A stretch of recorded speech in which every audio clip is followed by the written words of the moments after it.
चुनाव की वो एक बात जो हमेशा चुनाव से पहले होती है, राजनीति की वो एक बात जो हमेशा राजनीति जब चरम पर पहुंच जाती है तो होती है।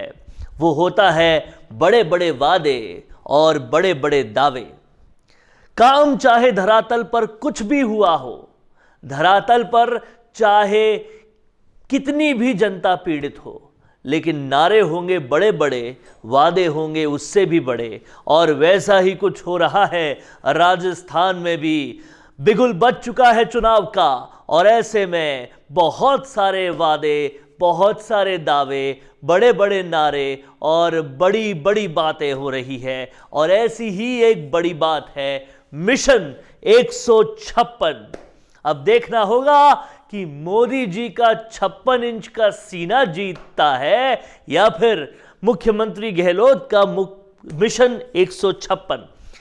लेकिन इस मिशन 156 के पूरा होने का जो सपना देखा गया है वो क्यों पूरा नहीं हो सकता, उसकी 10 सबसे बड़ी रुकावटें क्या है, इसके बारे में आज इस वीडियो में मैं आपको सब कुछ बताने वाला हूं। इसलिए इस वीडियो को दोस्तों आखिर तक जरूर देखिएगा, क्योंकि इस तरह का विश्लेषण आपको और कहीं नहीं मिलेगा, जहां पर परत के अंदर की परत और पर्दे के पीछे के पर्दे आपको बताए जाते हैं और राजनीति पूरी आपको सरल भाषा में समझा दी जाती है। और ऐसी विश्लेषण आपके पास लगातार आते रहे, इसके लिए आपको ज़्यादा कुछ नहीं करना है। राजस्थान संवाद को सब्सक्राइब करना है, बेल आइकन को दबा देना है और ऐसे में इतना ही करने से आपके पास हर वीडियो जो है, हर विश्लेषण का वीडियो वक्त रहते मिल जाएगा। बात कर रहे हैं हम लोग गहलोत के मिशन 156 की 10 सबसे बड़ी रुकावटों की। आप सोच कर देखिए, नारा तो दे दिया मिशन 156 और 100 विधायक भी नंबर में पूरे नहीं हैं। और जो 100 विधायक हैं उसमें बसपा वाले जुड़े हुए हैं, निर्दलीय जुड़े हुए हैं और उसमें भी जो कांग्रेस के हैं वो धड़ों धड़ों में बट रहे हैं। आलम अब तो यह हो चुका है कि जो अपने धड़े में माने जाने वाले विधायक थे वो भी अपने होने का कोई भी सबूत नहीं दे रहे, वो कहीं ना कहीं अपोजिट ही बोलते जा रहे हैं। मसलन प्रताप सिंह खाचरियावास देख लीजिए, दिव्या मदेरणा देख लीजिए और भी बहुत सारे ऐसे विधायक हैं जिससे साफ साफ समझ में आता है कि नंबर्स के मामले में तो आप 100 को भी ढंग से संभाल के नहीं रख पा रहे जो मौजूदा हैं, और आप बात 156 की कर रहे हैं। सबसे बड़ी रुकावट यही है, जो फूट है कांग्रेस में, और इतनी ज्यादा फूट है कि अपने खेमे में गहलोत खेमा और सचिन पायलट खेमा, ये 2 खेमे बनाए गए हैं, लेकिन इसमें भी जिसे अपने खेमे में मान रहे थे वो भी अपने ही खिलाफ बोल रहे हैं। मसलन आप प्रताप सिंह खाचरियावास को देखिए, उन्होंने साफ साफ विधानसभा के पटल से, विधानसभा के बाहर मीडिया से बात करते हुए ये बात कह दी कि कोई बोल के तो दिखाए सचिन पायलट के खिलाफ, मैं बताता हूं फिर।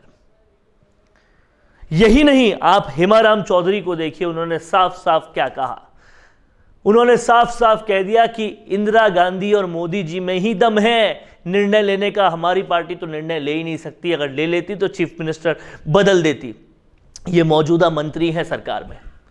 दिव्या मदेरणा को देखिए, तमाम सारे लोग हैं, मुकेश भाकर को देखिए, सरकार के खिलाफ लगातार बोल रहे हैं। इससे पहले रमेश मीणा, मुरारी मीणा, बहुत सारे लोग हैं। तो गुटबंदी तो है ही, खेमेबाजी तो है ही, लेकिन अपनी ही सरकार के खिलाफ जो बयानबाजी है उससे साफ तौर पे समझ में आता है कि 100 नंबर तो आपसे संभल नहीं रहे, आप 156 कहां से कर देंगे। इसके आगे आकर और बात करते हैं कि मिशन 156 का जो ये बड़ा सा नारा दिया है उसकी बड़ी रुकावट क्या है। दूसरी सबसे बड़ी रुकावट है कि आपसे बहुत सारी बड़ी जातियां नाराज है और ये नाराजगी आप दूर नहीं कर पा रहे। बात करते हैं जाट जाति की, तो जाट जाति को साधने के लिए आपने गोविंद सिंह डोटासरा को प्रदेशाध्यक्ष बना दिया, लेकिन गोविंद सिंह डोटासरा का प्रभाव ना तो अपने मंत्रालय पे कभी था, ना अपनी सरकार पे कभी था, ना अपने संगठन पे कभी था, और ना ही अपनी जाति के लोगों पर है।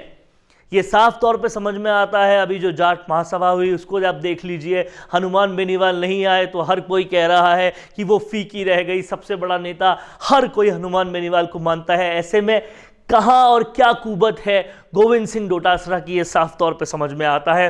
तो जाट जाति आपसे नाराज है, गुर्जर वैसे ही आपसे नाराज है, क्योंकि आपने सचिन पायलट को जिस तरह से ताक पर रखा हुआ है, हाशिए पर रखा हुआ है, पूरी तरह से वो आपसे नाराज है। उसके अलावा मुरारी लाल मीणा और रमेश मीणा के आपने कथन सुने होंगे कि किस तरह से कांग्रेस सरकार पिछड़ी जाति के विधायकों को साइडलाइन करके रखती है। ये विधानसभा के पिछले सत्र में उठा था मुद्दा, और इससे साफ तौर पे समझ में आता है कि कांग्रेस का जो सबसे बड़ा वोट बैंक था, जो पिछड़ी जाति के लोग थे, उन्हीं के विधायकों के साथ भेदभाव होने का आरोप खुद कांग्रेस के ही विधायक कांग्रेस पे लगा रहे हैं। कांग्रेस को सच पूछिए तो कभी अपोजिशन की जरूरत पड़ी ही नहीं, इन्हीं सभी वजह से। इससे साफ तौर पे समझ में आता है कि मिशन 156 बहुत दूर की कौड़ी है और उसे समझ पाना बहुत मुश्किल है। मिशन 156 की तीसरी सबसे बड़ी रुकावट है कांग्रेस का आलाकमान खुद। कांग्रेस का आलाकमान ही ऐसा है जो कहीं तौर पे भी किसी भी कार्यकर्ता को यह मोटिवेशन नहीं दे पाता कि कांग्रेस में तुम्हारी पारी लंबी रहेगी, पार्टी तुम्हारे लिए बहुत कुछ करेगी। जब आलाकमान ही निर्णयहीन है, किसी किस्म का कोई निर्णय ले ही नहीं पा रहा, चाहे सचिन पायलट के मामले से लेकर चाहे कांग्रेस के कार्यकर्ताओं जिन्होंने काम किया है उनको तवज्जो देने के मामले तक, वो कोई निर्णय नहीं ले पाता। ऐसी निर्णयहीन जो आलाकमान है उसको देखकर कार्यकर्ताओं का हौसला पूरी तरह से पस्त होता है। और यह आपको ध्यान है कि घर घर जाकर वोट मांगने का काम तो कार्यकर्ता ही करता है। कार्यकर्ता ही वो होता है जो पार्टी को जमीन पर मजबूत करता है। ऐसा कोई भी कारण नहीं है कांग्रेस के पास, इसलिए 156 की कौड़ी बहुत दूर है। महज घोषणाओं के आधार पे, महज घोषणाओं को करके आप 156 पा जाएंगे, ये बेहद मुश्किल है, ये नहीं हो सकता। मिशन 156 की चौथी सबसे बड़ी रुकावट है राहुल गांधी। इसको बोलने में कतई कोई भी अतिशयोक्ति नहीं है कि राहुल गांधी पार्टी को बनाने से ज्यादा बिगाड़ने का काम करते हैं। एक वक्त पे जो भारत की सबसे बड़ी पार्टी कही जाती थी कांग्रेस, उसको आज हाशिए पर लाकर रखने में जिसका सबसे बड़ा योगदान है, या फिर इसको उल्टे तौर पर ऐसा भी कह सकते हैं कि भारतीय जनता पार्टी को आज उनके मिशन को कामयाब बनाने में जिसका सबसे बड़ा योगदान है वो है राहुल गांधी। बोलते तो भाजपा के प्रवक्ता थे, बोलते तो प्रधानमंत्री मोदी थे कि देश को कांग्रेस मुक्त बनाना है, लेकिन इसको इंप्लीमेंट अगर किसी ने किया तो राहुल गांधी ने खुद ने किया। उन्होंने लगातार गलत भाषण देकर, लगातार कुछ ना कुछ उल्टा सीधा कर लगातार उनके केसेस कोर्ट में चल रहे हैं। हाल में कोर्ट में जो है साफ तौर पे उन पर केस हो गया, उसकी वजह से सांसदी चली गई उनकी। तो इस तरह की जो चीज़ें हैं जो अब आपके सुप्रीम लीडर के साथ होती है तो कहीं ना कहीं पूरी पार्टी पीछे चली जाती है, और उसका असर राजस्थान में भी ज़रूर पड़ेगा। आप देखिए बीजेपी पहले क्या थी, लेकिन सुप्रीम लीडर जब नरेंद्र मोदी बने और वो उनकी शख्सियत वैसी हुई तो पार्टी भी आगे बढ़ती गई, और उसी का बिल्कुल अपोजिट कांग्रेस के साथ हो रहा है। ये एक बड़ा कारण है मिशन 156 के पूरा नहीं होने का। इसके अलावा आगे बढ़ते हैं और देखते हैं कि पांचवा क्या सबसे बड़ा कारण है क्यों कांग्रेस का मिशन 156 पूरा नहीं हो सकता, और वो है पायलट और गहलोत के बाद की भी जितनी हायरार्की है कांग्रेस में, सब में लड़ाई है। और इस लड़ाई, इस आंतरिक कलह की वजह से कांग्रेस का मिशन 156 पूरा होता नहीं दिख रहा। यह आपने साफ तौर पर देखा समझा होगा कि कांग्रेस के अंदर आंतरिक कलह इस लेवल पर है कि 19 सीटों पर जिस पे कांग्रेस के बागी जीते थे, कांग्रेस के लोगों को हरा के जीते थे, कांग्रेसियों का लगातार यह कहना था कि उन लोगों के काम तो वहां पर होते हैं लेकिन कांग्रेसियों के नहीं होते, और वो कांग्रेसी कहीं ना कहीं सरकार के खिलाफ विरोध प्रदर्शन भी करते देखे गए।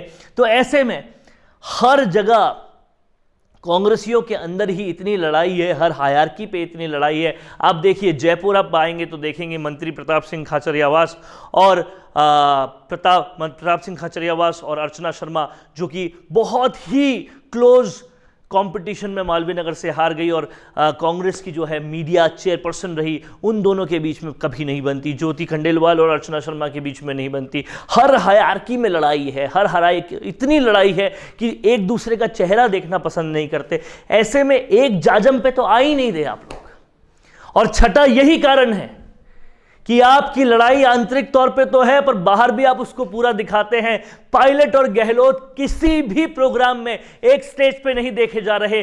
कहीं पर भी कुछ भी होता है, पायलट अपना दिल्ली का टूर बना लेते हैं लेकिन यहां मौजूद नहीं होते। अगर पायलट मौजूद है तो गहलोत मौजूद नहीं होंगे। और ये जो अपनी अनेकता को आप प्रदर्शित कर रहे हैं, वो मिशन 156 के नहीं होने का सबसे बड़ा कारण है। और इस कारण को अब सुधारा नहीं जा सकता क्योंकि अब वक्त बचा ही नहीं है और इतने कम वक्त में सुधारा जाना बेहद मुश्किल है। अगला सबसे बड़ा कारण जो है वो पब्लिक में जो रोष है, और वो जो रोष है सड़क पर प्रदर्शित जो हो रहा है, वो कहीं ना कहीं एंटी इनकम्बेंसी को और ज़्यादा बढ़ा रहा है। चाहे राइट टू हेल्थ में डॉक्टर्स का विरोध हो, उसके वजह से जो लोग कहरा रहे हैं काम उनका हो नहीं रहा, इलाज उनका हो नहीं रहा, और कहीं ना कहीं बद्दुआएं सरकार के लिए ही निकल रही है कि राइट टू हेल्थ देने चले थे और इतने दिनों तक जो इलाज नहीं मिला उसका भुगतान कौन करेगा। ऐसी सारी चीजें, चाहे आप देखिए वीरांगनाओं का आंदोलन हो, चाहे पेपर लीक के आंदोलन हो, हर कहीं पर गुस्सा जो है वो सरकार के खिलाफ पूरी तरीके से नजर आता है। इसके बाद जो अगला सबसे बड़ा कारण है जिसको जनता भुलाए नहीं भूल सकती, कितनी भी बड़ी बड़ी घोषणाएं आप कर दें लेकिन जो आहत हुए हैं वो भुलाए नहीं भूले जा सकते, और वो है आपके कानून के इंप्लीमेंटेशन ठीक ढंग से नहीं करना। चाहे पेपर लीक के सरगनाओं को पकड़ने की बात हो, चाहे महिला अपराध को रोक लगाने की बात हो, जिस कानून के कहीं ना कहीं संभालने वाले ही खुद मुख्यमंत्री हो, क्योंकि राजस्थान के गृह मंत्री खुद मुख्यमंत्री हैं, वहां कानून की हालत जब इतनी बुरी है तो सरकार का उसमें कहीं ना कहीं बहुत ज़्यादा इमेज खराब होता है। और ये भी एक बहुत बड़ा कारण बनेगा मिशन 156 के नहीं पूरे होने का। इसी के साथ साथ मिशन 156 क्यों पूरा नहीं हो सकता, इसका एक और बड़ा कारण है ज़बरदस्त भ्रष्टाचार। और यह भ्रष्टाचार साफ तौर पे दिखता है जब खुद मुख्यमंत्री बिड़ला सभागार में खड़े होकर अध्यापकों से पूछते हैं कि क्या आपके ट्रांसफर में पैसे लिए जाते हैं, शिक्षा मंत्री के सामने, तत्कालीन शिक्षा मंत्री के सामने, और लोग बोलते हैं हाँ। जब बात उठती है कि 10-10 लाख में पेपर बेचे जाते थे, लेकिन पेपर ऊपर के सरगनाओं कौन है, ऊपर के सरगना वो आज तक पकड़े नहीं गए, तो इससे पता चलता है कि कितना बड़ा भ्रष्टाचार हो रहा है। इसी के अलावा एसीबी में जब बड़े बड़े पुलिस अफसर पकड़े जाते हैं और कहते हैं हमको पैसा ऊपर तक देना पड़ता था, वो ऊपर कहाँ है, कौन है, ये बात आई गई हो जाती है तो पता पड़ता है बहुत ज़्यादा भ्रष्टाचार है। और भ्रष्टाचार की ये जो पराकाष्ठा पार है, ये एक बड़ी वजह है कि मिशन 156 पूरा नहीं हो सकता। इस वीडियो में हमने आपको 10 ऐसी बड़ी वजह बताई जिसके कारण मिशन 156 का पूरा होना बहुत दूर की कौड़ी है, बहुत मुश्किल लगता है। कैसा लगा आपको ये वीडियो, हमें कमेंट करके बताएं। अगर वीडियो पसंद आया है तो ज़्यादा से ज़्यादा लाइक, सब्सक्राइब और शेयर करें। नमस्कार। क्या आप भी बिजनेस स्टार्टअप के लिए एक ऐसा प्रोडक्शन हाउस ढूंढ रहे हैं जहां आपको सिर्फ रॉ डेटा लेकर जाना है, बाकी सब काम आपका प्रोडक्शन हाउस संभाल ले? तो आज ही विजिट कीजिए मिशी मीडिया सॉल्यूशंस, जहां आपको मिलेंगे best spoke person and explainer video services. इतना ही नहीं, मिशी मीडिया सॉल्यूशंस राजस्थान की बेस्ट क्रिएटिव कंपनीज में से है जो हेल्प करती है आपके बिजनेस को ग्रो करने में। हमारी क्रिएटिव टीम में आपको मिलेंगे script writers, editors, spoke persons, producers and promoters, एक रॉ आइडिया से लेकर असिस्टेंस और यूट्यूब चैनल मैनेजमेंट जैसी सभी सर्विसेज एक ही जगह पर।